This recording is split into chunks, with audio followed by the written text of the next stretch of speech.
This is not conservatism, what they have. They pretend to be conservatives, but they have torn the conserve out of conservatism.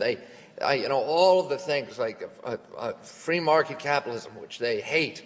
They want corporate crony capitalism, and they want capitalism for the poor and socialism for the rich, and separation of church and state, which was one of the pillars of conservatism. Protection of the Constitution, which Goldwater considered, was absolutely reverential about the Constitution. But these people have destroyed the Constitution. We are now torturing people in this country. We are wiretapping our citizens. We've suspended the 820-year-old right of habeas corpus. We've suspended our protections against search and seizure. And it's the biggest bunch of baloney when they say to us, oh, well, we live in dangerous times.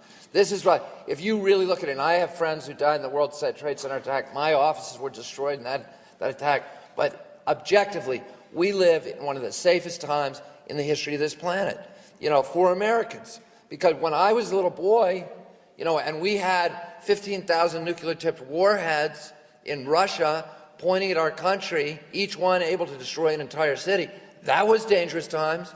But we didn't wiretap our citizens. We didn't torture people then.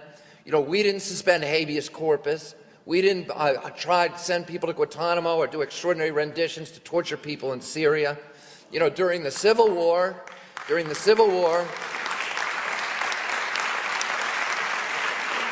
lost entire cities. 640,000 Americans, not 3,000, 640,000 were killed. It's the equivalent of 6 million people being killed today. And Abraham Lincoln said, when they talked about torturing Southerners or mistreating them, he drafted a document for how we treat prisoners, and it later became the Geneva Convention, because he said, we are not going to do that as Americans.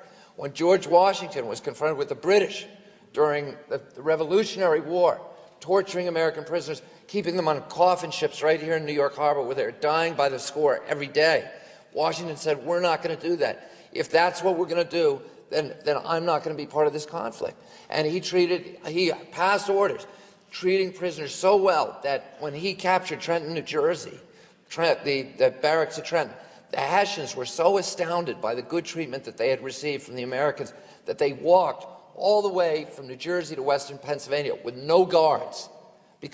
And Dwight Eisenhower during World War II again said, no matter what the Nazis do, we are not going to torture them. And that's one of the reasons the Germans gave up so quickly to us, because they knew they were going to be treated well by Americans.